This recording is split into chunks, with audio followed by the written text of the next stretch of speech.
Assalamualaikum teman-teman, selamat berjumpa lagi dengan saya Abdurrahman dan masih tetap di channel Abdurrahman ya. Dan masih tetap juga mengupas tentang seputaran gangguan asam lambung dan status psikosomatis. Nah, di season kali ini saya akan kembali menjawab pertanyaan dari teman-teman ya. Nah, makanya bagi teman-teman yang merasa bertanya di kolom komentar, alangkah baiknya kalian tonton videonya sampai habis, jangan di skip gitu teman-teman ya, biar kalian itu mengerti, biar kalian nanti paham tentang seputaran pertanyaan kalian. Nah itu teman-teman, nah makanya bagi teman-teman yang merasa bertanya di kolom komentar, tolong tonton videonya sampai habis, jangan di skip. Dan kemudian seperti biasa ya, bagi teman-teman yang baru bergabung, kalau seandainya kalian mau bertanya tentang seputaran gangguan asam lambung dan status psikosomatis, alangkah baiknya kalian tonton dulu video-video saya sebelumnya, karena untuk seputaran gangguan asam lambung dan status psikosomatis semuanya sudah saya share ya. Dari mulai cerita saya yang terkena gangguan asam lambung dan status psikosomatis, kemudian merasakan 1001 macam sensasi yang sangat tidak nyaman, itu sudah di-share teman-teman ya. Dan kemudian bagaimana cara menangani setiap sensasi yang hadir, itu juga sudah di-share. Nah makanya biar lebih jelas, biar lebih detail, alangkah baiknya kalian tonton dulu video-video saya sebelumnya.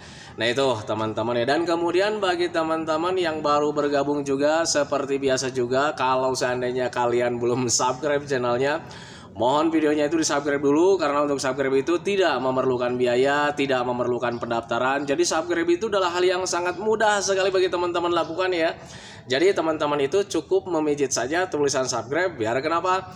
Jujur ya, biar videonya itu cepat berkembang dengan baik. Dan kalau seandainya videonya itu berkembang dengan baik, sudah barang tentu itu akan menambah semangat tersendiri buat saya untuk terus nge-share tentang seputaran gangguan asam lambung dan status psikosomatis ini terhadap kalian. Kemudian yang lebih penting dan yang lebih utamanya, tekan juga tombol lonceng sama tombol like-nya ya, biar kalian itu dapat notifikasi atau pemberitahuan video saya yang terbaru. Karena saya itu akan terus nge-share tentang seputaran gangguan asam lambung dan status psikosomatis ini terhadap kalian, dengan tujuan semoga saja videonya itu menjadi wasilah atau jalan keluar bagi kalian yang sedang mengalami gangguan asam lambung dan status psikosomatis hingga membaik ya, apalagi sampai sembuh total. Amin ya robbal alamin. Ya minimal hanya memberikan motivasi saja, atau lebih minimalnya lagi hanya sekedar menemani kalian yang sekarang sedang merasakan tidak nyamannya dari gangguan asam lambung dan status psikosomatis. Nah itu teman-teman ya. Nah kembali lagi ke topik utama teman-teman ya. Untuk orang-orang yang terkena gangguan asam lambung dan status psikosomatis, banyak sekali yang penasaran tentang gangguan yang dideritanya gitu teman-teman, sehingga banyak sekali yang dipertanyakan gitu teman-teman ya. Karena jujur ya, untuk orang-orang yang terkena gangguan asam lambung dan status psikosomatis, rasa penasaran itu sangat besar teman-teman. Contoh kecil, ketika misalkan sensasi hadir, entah itu sensasi dari medisnya, entah itu sensasi dari psikisnya, kadang suka penasaran juga gitu teman-teman ya. Walaupun sudah dijelaskan sama dokter, kalian baik-baik saja, kalian tidak apa-apa, kalian sehat-sehat saja, kan gitu teman-teman ya. Tetapi ketika sensasi hadir, pasti penasarannya itu semakin membesar gitu teman-teman ya. Ini gangguan apa nih? Ke dokter sudah dinyatakan baik-baik saja, di check up juga sudah dinyatakan baik-baik saja. Nah di situ malah nanti timbul rasa penasaran. Kemudian makanya wajar sekali sih sebetulnya gitu teman-teman ya, ketika orang-orang yang belum membaik dari gangguan asam lambung dan status psikosomatis itu banyak bertanya terhadap orang-orang yang sudah sembuh total dari gangguan asam lambung dan status psikosomatis. Dan itu berlaku buat saya juga gitu teman-teman ya. Dulu saat terkena gangguan asam lambung dan status psikosomatis, untuk saya pribadi teman-teman ya, ketika dicek alhamdulillah baik gitu teman-teman ya, periksa lagi alhamdulillah membaik lagi. Ketika mempunyai sensasi yang sangat banyak, di check up lagi ternyata membaik lagi. Ternyata saya itu tidak apa-apa. Nah itu teman-teman, sehingga ketika mendapatkan keterangan hal seperti itu ya, Bapak baik-baik saja, dari dokter sini Bapak baik-baik saja, dari dokter ini Bapak baik-baik saja. Di situ pemikiran saya itu berputar-putar teman-teman, lantas apa ini yang sedang terjadi? Nah itu teman-teman teman-teman. Nah, makanya waktu itu digali juga informasinya. Saya tanyakan sama orang-orang yang sudah membaik dari gangguan asam lambung dan sensitif psikosomatis. Nah itu teman-teman, ketika ditanya sama orang yang sudah sembuh, lu ngalamin kayak macam begini nggak? Iya, dulu saya mengalami hal seperti itu. Terus gimana solusinya? Saya bilang seperti itu ya. Saya tanya seperti itu. Dan ternyata mereka itu tidak diapa-apain teman-teman, malah justru waktu itu menyarankan saya itu udah jangan terlalu dipikirkan, nanti juga membaik lagi, katanya seperti itu. Dan itu jawaban itu membuat saya tidak puas teman-teman ya, tetapi ada ketenangan tersendiri. Ternyata dia juga ngalamin dan ternyata dia juga sekarang masih hidup, kan gitu teman-teman ya. Nah itu makanya untuk orang-orang yang terkena gangguan asam lambung dan sensitif psikosomatis, ketika kalian mempunyai banyak sekali sensasi dari gangguan asam lambung dan sensitif psikosomatis, kalian gak usah khawatir teman-teman ya, kalian gak usah cari-cari informasi teman-teman, nanti kalian itu bikin pusing, nanti kalian itu ada stres di situ. Dan ketika stres, kalian terlalu banyak pikiran, akhirnya terkuras kembali kebutuhan untuk tubuh kita. Dan ketika terkuras kebutuhan untuk tubuh kita gitu teman-teman ya, sudah pasti sensasi yang lain-lain itu pasti hadir lagi, kayak macam keseimbangan tubuh terganggu, ada kelayangan, ada pusing juga. Nah itu teman-teman ya, itu pengalaman saya dulu saat terkena gangguan asam lambung dan sensitif psikosomatis. Dan ternyata tempat saya curhat itu memang benar jawabannya. Udah nggak usah dipikirin, nanti juga membaik lagi, katanya kan seperti itu jawabannya gitu teman-teman. Memang di awal-awal sangat kecewa mendapatkan jawaban seperti itu teman-teman ya. Nah tetapi ketika kesininya, ketika mulai memahami, ketika dicerna gitu teman-teman ya, kata-kata dia itu memang betul teman-teman ya, kita jangan terlalu mencari penyakit. Nah itu teman-teman, kalau seandainya sudah dikatakan sama dokter itu kalian baik-baik saja, kalian baik-baik saja teman-teman ya. Tetapi ada rasa tidak nyaman misalkan teman-teman ya, itulah ciri khas dari gangguan asam lambung dan sensitif psikosomatis. Kita itu mempunyai sensasi sedikit sih sebetulnya. Nah itu teman-teman ya, kita mempunyai perubahan di tubuh sedikit saja, dan itu merupakan hal yang sangat wajar teman-teman ya. Nah tetapi celakanya untuk orang yang terkena anxiety disorder gitu teman-teman ya, sensasi yang kecil yang biasa itu terasa besar gitu teman-teman ya. Kenapa menjadi terasa besar? Karena semuanya menjadi serba sensitif ya. Ketika ada anxiety disorder, itu semuanya menjadi serba sensitif teman-teman ya. Pikiran kita sensitif, perasaan kita sensitif, tubuh kita juga sensitif. Nah itu teman-teman ya, kena angin sedikit kita mudah kembung gitu teman-teman. Dan ketika kembung, padahal kembung biasa itu, karena memang perasaan kita sedang sensitif, jadi terasa besar gitu teman-teman. Dan ketika terasa besar, pikiran kita melayang kemana-mana. Wah ini jangan-jangan mendekati kematian. Nah itu teman-teman, padahal kembung itu merupakan hal biasa. Nah itu teman-teman, makanya pahami saja ke sana gitu teman-teman. Jadi untuk orang-orang yang terkena gangguan asam lambung dan sensitif psikosomatis, pahami saja ketika kalian merasakan rasa yang tidak nyaman, kemudian ketika dicek sama dokter, ketika dokter itu menyatakan baik-baik saja, percayakan saja sama dokter teman-teman. Dokter itu lebih pintar, dokter itu benar teman-teman. Kenapa saya katakan dokter lebih pintar? Karena dia di bidangnya teman-teman ya. Dia sekolah mempelajari tentang kesehatan gitu teman-teman. Sementara kita itu paling pintarnya itu mendiagnosa diri sendiri. Ada sakit dada menusuk sampai ke belakang, kita beranggapan wah ini jangan-jangan penyakit jantung nih, kan gitu teman-teman ya. Ketika pergi ke rumah sakit melakukan EKG ternyata baik-baik saja, dan malu gitu teman-teman. Karena apa ya, dulu untuk saya pribadi cek EKG itu hampir seminggu itu sampai bisa 2 kali teman-teman ya, karena penasaran teman-teman ya. Di awal cek EKG saya dinyatakan baik-baik saja. Kemudian selang beberapa hari itu karena saking penasaran, jadi di rumah itu ada rasa tidak percaya. Ini jangan-jangan mesinnya rusak nih. Ini jangan-jangan salah diagnosa nih. Saya pengen cek kembali gitu kan. Akhirnya datang lagi ke rumah sakit ya. Pak tolong di EKG, ini saya jantungnya berdebar. Saya bilang ini sakit menusuk sampai ke belakang, saya bilang. Ketika di EKG, tahu-taunya ini Pak hasilnya Bapak baik-baik saja. Di situ saya nangis teman-teman. Apa yang sedang terjadi gitu teman-teman ya. Tetapi ketika mendengarkan celotehan orang-orang yang sudah membaik gitu teman-teman ya saya terima, karena ya kita itu sedang benar-benar sensitif teman-teman ya. Ada sakit sedikit gitu teman-teman, terasanya sangat besar ya, karena kita sedang sensitif teman-teman ya. Ditambah lagi kita pikirannya itu melayang kemana-mana ya, tambah takut teman-teman ya. Nah itu makanya pahami saja ke sana gitu teman-teman ya. Ini jadi ngomonginnya ngelantur ya, padahal tadi saya udah janji ya mau menjawab kolom komentar teman-teman ya. Sebentar, ini langsung saja teman-teman ya, biar nggak panjang lebar nih. Hidup saya semenjak terkena gangguan ini apa banyak yang disingkat ini. Hidup saya semenjak terkena gangguan ini merasa tidak bahagia. Hidup terasa tidak berguna. Ya Allah, semoga saya cepat sembuhkan. Amin ya robbal alamin. Nah itu teman-teman ya, jadi saat terkena gangguan asam lambung dan anxiety psikosomatis setiap harinya, untuk saya pribadi juga seperti itu teman-teman ya. Jadi kebahagiaan itu tidak ada teman-teman ya. Kenapa orang yang terkena gangguan asam lambung dan anxiety psikosomatis itu kebahagiaan itu nyaris hilang? Bukan nyaris hilang lagi, nyaris hilang gitu teman-teman ya. Gak ada bahagia-bahagianya sedikit-sedikit pun. Nah itu teman-teman, itu pengalaman saya seperti itu teman-teman ya. Nah kenapa bisa seperti itu? Berbeda ketika dulu sebelum terkena gangguan asam lambung dan anxiety psikosomatis, kita mengalami sakit gitu teman-teman ya, tetapi kita masih bisa tersenyum, kita masih bisa bahagia-bahagia gitu teman-teman. Kayak macam sakit gigi, ada yang ngeledekin gitu, sakit gigi lu, awas lu, gua kejar lu. Di situ ada canda-canda gitu teman-teman ya, kita masih bisa canda-canda. Tetapi saat terkena gangguan asam lambung dan anxiety psikosomatis, kenapa itu yang namanya bahagia itu hilang sama sekali teman-teman ya. Kenapa bisa seperti itu teman-teman ya? Karena untuk orang-orang yang terkena gangguan asam lambung dan anxiety psikosomatis lebih dominan, setiap harinya itu berpikirnya itu tentang penderitaan ya, tentang penderitaan, tentang hal-hal negatif, apalagi yang namanya kematian itu hadir setiap hari di kepala kita teman-teman ya. Sehingga ketika kita berpikir ke hal-hal negatif teman-teman ya, itu bisa berpengaruh ke perasaan kita teman-teman ya. Perasaan kita itu nggak bahagia-bahagia teman-teman ya. Mari flashback kejadian dulu saat kalian masih muda gitu teman-teman ya.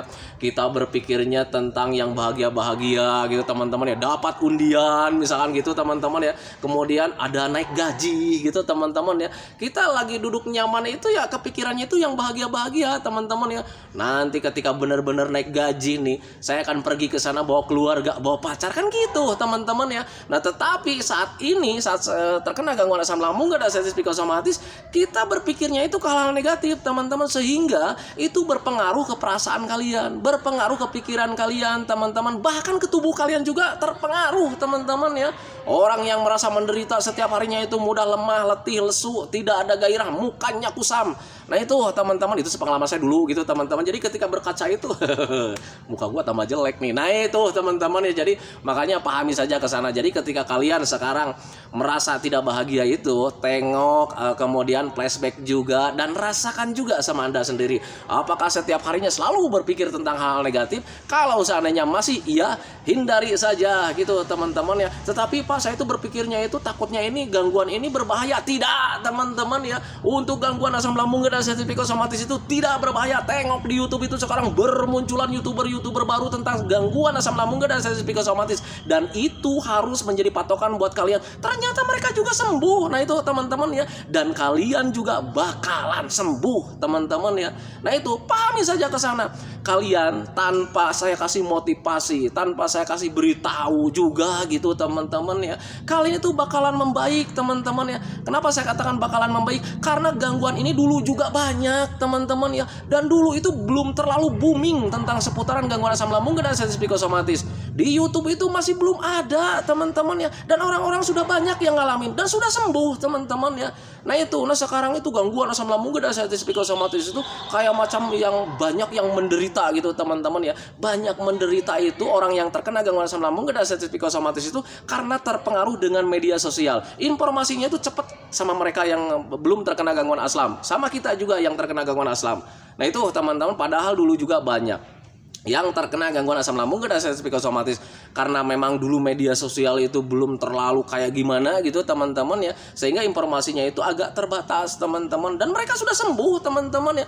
Nah itu, nah makanya pahami saja ke sana. Jadi untuk orang-orang yang terkena gangguan asam lambung dan anxiety psikosomatis, mulai dari sekarang kalau seandainya kalian belum merasa bahagia gitu teman-teman ya, rubah mindset kalian gitu teman-teman. Pikiran kalian itu dirubah. Jangan sampai kalian itu selalu berpikir tentang hal-hal negatif, tentang kematian lah, tentang penyakit yang berbahaya lah, tentang penderitaan lah, tentang meratapi nasib kok gua beda dengan orang lain. Hindari hal-hal seperti itu. Nah itu teman-teman ya, belajar masa bodoh saja, karena kita sudah tahu bahwa gangguan asam lambung dan anxiety psikosomatis itu tidak berbahaya. Kalian yang harus kalian lakukan itu adalah fokus terhadap metodenya gitu teman-teman ya, menjaga pola makan, menjaga pola hidup, menjaga pola pikir, dan selalu mengupayakan gimana caranya supaya hati dan pikiran kita itu tetap senang. Biar biar tidak kepikiran tentang hal-hal negatif. Nah itu teman-teman ya, berpikir yang senang-senang. Wah besok gue sembuh nih, minggu depan gue sembuh nih, kalau seandainya gue sembuh gue bakalan jalan-jalan ajak keluarga. Seperti itu teman-teman, ketika kalian membayangkan hal seperti itu,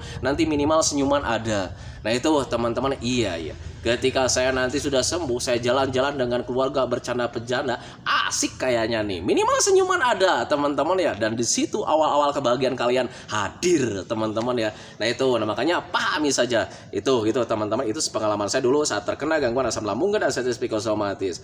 Kemudian komentar selanjutnya, Assalamualaikum, Trenggalek hadir. Kalau saya sering dimarahi sama keluarga, mereka tidak percaya dengan sakit saya. Mohon solusinya Pak Guru. Semoga Pak Guru selalu diberikan kesehatan. Amin. Amin ya robbal alamin ya. Untuk orang-orang yang terkena gangguan asam lambung dan artritis psikosomatis, sialnya kalian 2 kali gitu teman-teman. Yang pertama kalian merasakan penderitaan itu teman-teman ya. Yang keduanya kalian tidak dipercaya sama keluarga. Nah itu teman-teman ya, itu termasuk pengalaman saya juga dulu gitu teman-teman ya. Kita banyak mengeluh sama keluarga. Aduh saya merasakan ini, kenapa ya bisa begitu. Keluarga kan melihat dari ujung rambut sampai ujung kaki itu kita sehat ya. Nah itu teman-teman, makanya mereka itu bilang nggak apa-apa. Jadi seolah-olah kita itu nggak dipercaya teman-teman. Kemudian ketika kita merasakan sensasi banyak diem, kita banyak dimarahin. Kerja dong, jangan berdiam diri terus katanya gitu, kayak orang kaya aja lu. Nah itu teman-teman, jadi untuk orang-orang yang terkena gangguan asam lambung dan artritis psikosomatis, sialnya 2 kali teman-teman ya. Nah itu, yang pertama kita merasakan terlalu besar ya tentang gangguan asam lambung dan artritis psikosomatis itu, kita merasakan penderitaan gitu teman-teman ya. Nah kemudian sial yang keduanya, ketika kita curhat cari solusi ya kadang kita nggak dipercaya. Nah itu teman-teman ya. Nah kemudian ketika kalian mempunyai masalah seperti itu, apa yang harus kalian lakukan? Ya kembali lagi kalian belajar masa bodoh saja teman-teman ya. Belajar masa bodoh tentang penilaian orang lain. Orang lain mau menilai kalian itu orangnya pemalas gitu teman-teman ya, karena kalian sering berdiam diri merasakan sensasi gitu teman-teman ya. Ketika orang lain bilang lu pemalas, kalian belajar masa bodoh saja teman-teman ya. Kenapa saya katakan seperti itu? Karena mereka tidak tahu apa yang kita rasakan teman-teman ya. Kalau seandainya kalian jelaskan secara panjang lebar juga, mereka itu nggak akan mengerti teman-teman ya.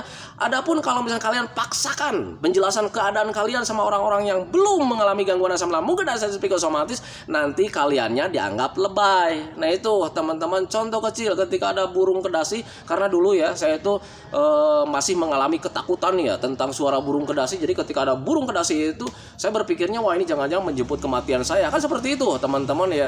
Nah ketika datang burung kedasi, saya jelaskan sama keluarga, tolong dong itu burung kedasinya usir dong, saya takut kan gitu ya. Kemudian ketika saya jelaskan kenapa takut sama burung kedasi, saya jelaskan seperti ini bla bla bla, disangkanya itu ya lebay.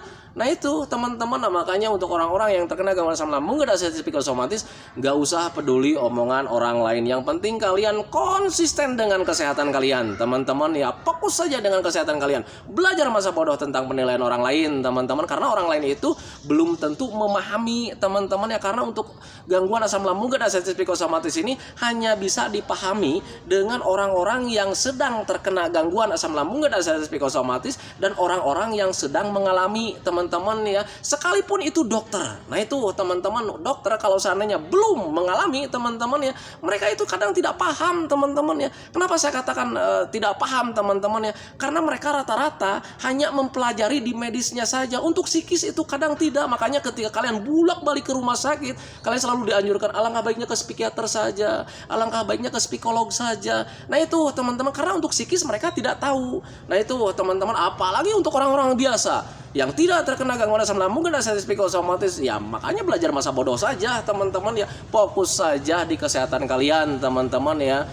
Yang penting kalian menjaga metodenya, pola makannya dijaga, pola hidupnya dijaga, pola pikirnya dijaga, dan selalu mengupayakan gimana caranya supaya hati dan pikiran kita itu tetap senang. Nah itu teman-teman, ketika kita bersenang-senang, banyak yang menilai, wah orang ini nih egois nih, pengennya senang-senang melulu, nggak mau kerja sama, nggak mau bantu-bantu. Belajar masa bodoh saja teman-teman, karena itu yang saya lakukan dulu, dan belajar masa bodoh itu cukup membantu buat saya. Nah itu teman-teman, makanya pahami saja ke sana.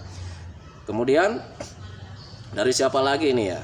Pertanyaan selanjutnya, komentar selanjutnya. Assalamualaikum Pak Guru, apakah Bapak dulu mengalami badan terasa dingin setiap harinya? Semoga dijawab.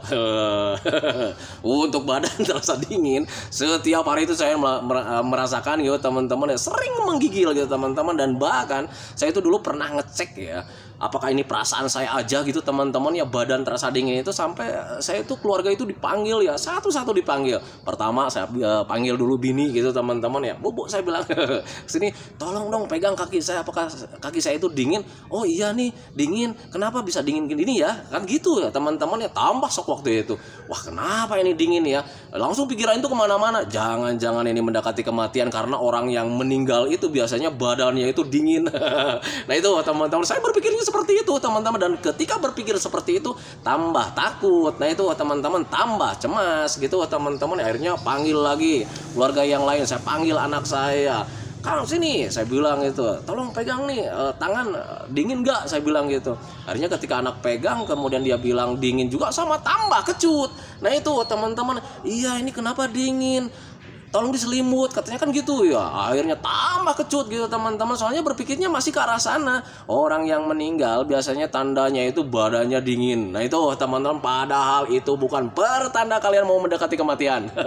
Nah itu teman-teman ya, badan kita terasa dingin itu karena kita jarang olahraga gitu teman-teman ya. Kita kurang olahraga teman-teman ya. Mau olahraga gimana? Setiap hari selalu merasakan sensasi teman-teman ya. Nah itu, nah makanya ketika orang-orang yang terkena gangguan asam lambung dan sensitif psikosomatis, ada kalanya kita itu mengalami tubuh kita itu kedinginan teman-teman ya, dari ujung rambut jidat terasa dingin, pipi terasa dingin, leher terasa dingin, badan semuanya sampai kaki itu terasa dingin teman-teman ya. Ada kalanya memang mengalami hal seperti itu. Yang harus kalian lakukan itu adalah sering makan saja teman-teman ya. Mari apakah benar dengan sering makan itu bisa menghangatkan tubuh kita gitu teman-teman ya? Mari berpikir logika gitu teman-teman. Kita flashback kejadian kita sebelum terkena gangguan asam lambung dan sensitif psikosomatis. Orang yang berpuasa teman-teman ya, orang yang tidak mengkonsumsi makanan, biasanya badannya suka dingin. Tengok kejadian kita saat sedang melakukan puasa Ramadan.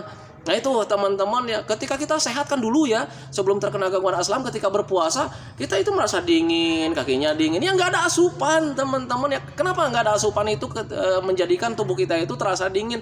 Ya nggak ada reaksi di pencernaan kita teman-teman ya, kalorinya nggak ada gitu teman-teman. Nah itu, nah makanya pahami saja ke sana. Jadi ketika orang-orang yang terkena gangguan asam lambung dan sensitif psikosomatis, ketika mempunyai sensasi badan terasa dingin itu, sering makan saja gitu teman-teman ya. Nah tetapi Pak, saya itu makannya sekarang udah sering nih, tetapi kenapa badan itu terasa dingin juga? Olahraganya lanjut gitu teman-teman ya. Jadi ketika orang-orang yang terkena gangguan asam lambung dan sensitif psikosomatis itu, biasanya untuk olahraga itu, untuk saya pribadi juga sama gitu teman-teman ya, malas olahraga. Jadi mau olahraga itu takut nanti ketika mulai capek ada sensasi yang hadir. Olahraga itu nanti ketika olahraga nanti habisnya pasti nih sensasi hadir, selalu kepikiran ke sana. Akhirnya ya untuk olahraga itu tidak jadi lagi. Akhirnya ya aliran darah nggak lancar, aliran oksigen nggak lancar, akhirnya kitanya itu ya kedinginan, kesemutan, ada penegangan otot juga gitu teman-teman, agak kelayangan juga, agak buram juga matanya. Nah itu teman-teman, karena ketika kita kurang olahraga itu semua itu pasti ada ada efeknya ya. Nah itu teman-teman, makanya pahami saja ke sana. Jadi untuk kalian yang terkena gangguan asam lambung dan sensitif psikosomatis, ketika mempunyai badan terasa dingin, hal yang harus kalian lakukan itu adalah sering makan, kemudian sering olahraga, kemudian sering berjemur juga di pagi hari, minimal 30 menit gitu teman-teman ya, 15 menit lah. Tetapi untuk bagian kepala usahakan jangan terjemur dahulu gitu teman-teman. Caranya gimana? Duduk di antara yang panas dan yang teduh gitu teman-teman. Kenapa saya katakan, saya anjurkan bagian kepala itu tidak ikut terjemur dahulu? Karena untuk orang-orang yang terkena gangguan asam lambung dan sensitif psikosomatis, kembali lagi sifat sensitifnya masih besar. Kena jemur sedikit kita ada kelayangan gitu teman-teman, agak pusing, padahal habis berjemur kita berpikirnya kemana-mana, takut pingsan lah, takut mati lah, dan akhirnya cemasnya hadir lagi. Nah makanya usahakan bagian kepala itu jangan ikut terjemur dahulu gitu teman-teman, dan jangan lupa minumnya minimal 8 gelas dalam sehari, jangan sampai kurang. Nah itu teman-teman ya. Kemudian selanjutnya, Pak tolong dibuatkan tolong dibuatkan video untuk melatih mental. Saya masih mengalami ketakutan ini itu. Untuk video cara melatih mental itu sudah di-share teman-teman ya di video-video terdahulu. Dan bagi teman-teman yang belum nonton, alangkah baiknya tonton dulu video-video saya sebelumnya teman-teman ya, karena untuk seputaran gangguan asam lambung dan sensitif psikosomatis semuanya sudah di-share sebetulnya. Nah itu teman-teman, tetapi kalau misalnya teman-teman penasaran juga bagaimana cara melatih mental untuk orang-orang yang terkena gangguan asam lambung dan sensitif psikosomatis, itu hanya butuh pembiasaan. Nah itu teman-teman, contoh kecil, ketika kalian mengalami takut suara burung kedasih ya, biasakan saja kalian dengar. Nah kalau seandainya kalian biasakan mendengar, nanti kalian akan terbiasa teman-teman. Dan ketika ada burung kedasi, paling juga kalian tertawa, tersenyum teman-teman. Nih burung kedasi hadir nih, kemarin-kemarin gue takut nih. Nah itu teman-teman, karena kalian sudah terbiasa teman-teman. Nah itu, makanya biasakan dari mulai sekarang. Apa yang kalian takutkan itu hadapi saja. Pak, saya itu takut jalan-jalan. Ketika takut jalan-jalan, saya berpikirnya nanti ketika jalan-jalan sensasi hadir, saya pingsan. Jalan-jalan saja teman-teman. Kalau seandainya kalian takut pingsan, selama kalian sudah makan, sudah minum, pingsan tidak akan terjadi teman-teman ya. Hadapi saja. Adapun sensasi hadir ketika jalan-jalan ya nggak apa-apa, kalian duduk manis saja. Toh tidak itu cuma sensasi doang teman-teman ya, tidak menyebabkan kematian. Itu saja sih sebetulnya yang pentingnya teman-teman ya. Karena untuk orang-orang yang terkena gangguan asam itu biasanya nggak ada pilihan. Kita nggak jalan-jalan sensasi hadir, kita jalan-jalan sensasi hadir.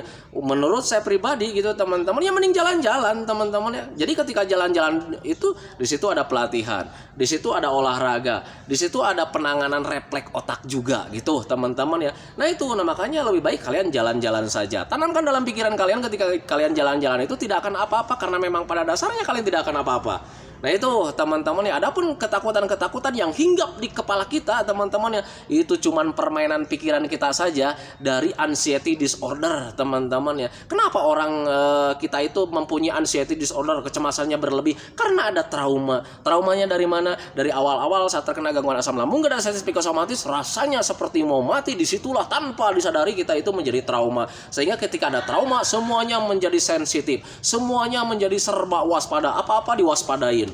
Mau jalan-jalan saja kita waspada teman-teman ya. Nah itu, makanya pahami saja ke sana. Jadi untuk orang-orang yang terkena gangguan asam lambung dan sensitif psikosomatis, ketika ingin melatih mental kalian teman-teman ya, hadapi saja apa yang kalian takutkan.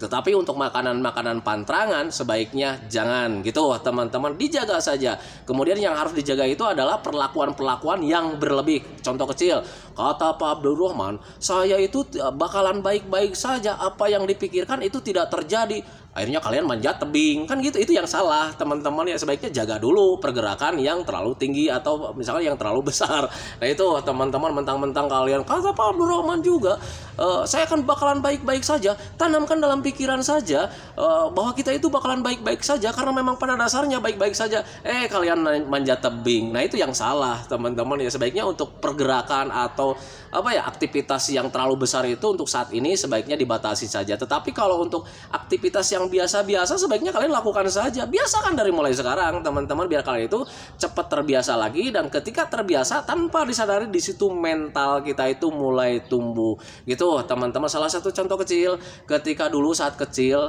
ketika kita mengaji melewati lorong yang gelap gitu teman-teman, di awal-awal mungkin kita diantar sama orang tua, diantar sama kakak gitu teman-teman, diantar sama saudara, karena terbiasa. Kemudian suatu saat keluarga yang ngantar kita itu tidak bisa, mungkin pergi aja lu sendiri, kita udah nggak ketakutan teman-teman ya. Nah itu kenapa kita menjadi tidak ketakutan, karena kita sudah terbiasa melewati hal seperti itu. Nah itu teman-teman, makanya untuk mental gangguan asam lambung dan sensitif psikosomatis itu melatihnya harus butuh pembiasaan. Nah itu teman-teman, dan ketika melakukan pembiasaan itu, kalian juga harus selalu menanamkan dalam pikiran kalian bahwa kalian itu bakalan baik-baik saja, karena memang pada dasarnya kalian bakalan baik-baik saja. Nah itu teman-teman, makanya pahami saja ke sana. Aduh, ini durasinya udah 28 menit lebih teman-teman ya. Sementara pertanyaannya masih banyak sekali teman-teman, tetapi ini saya nggak lihat ini durasi ya. Mohon maaf teman-teman ya, ini kepanjangan teman-teman ya. Makanya bagi teman-teman yang belum terjawab pertanyaannya atau komenannya yang belum terrespon teman-teman ya, mohon maaf sekali atas keterbatasan saya teman-teman ya. Mungkin nanti akan saya lanjut lagi gitu teman-teman. Tetapi untuk session kali ini saya hentikan dulu videonya karena durasinya udah terlalu panjang. Nah itu teman-teman ya. Nah itu teman-teman ya jawaban saya tentang pertanyaan-pertanyaan yang ada di kolom komentar. Semoga saja jawaban-jawabannya itu menjadi wasilah buat kalian. Semoga saja jawaban-jawabannya itu menjadi pencerahan buat kalian. Ya minimal hanya sekedar menemani kalian lah yang sekarang sedang merasakan tidak nyamannya dari gangguan asam lambung dan asam psikosomatis. Kemudian seperti biasa sebelum saya akhiri videonya, saya selalu mendoakan sama teman-teman itu semoga saja teman-teman itu cepat sehat lagi, cepat sembuh lagi, cepat kembali lagi keadaan kalian yang dulu, baik semangatnya, moodnya, tertawanya, pokoknya kehidupan kalian yang berwarna itu semoga saja cepat kembali lagi, karena memang saya yakin 100% bahwa keadaan kalian yang dulu itu sangat dirindukan sekali. Nah itu teman-teman, kemudian doakan saya juga teman-teman ya agar saya itu tetap sehat, tetap kuat, tetap ceria, agar masih bisa tetap menemani kalian. Nah itu teman-teman ya, hentikan videonya teman-teman ya. Assalamualaikum warahmatullahi wabarakatuh.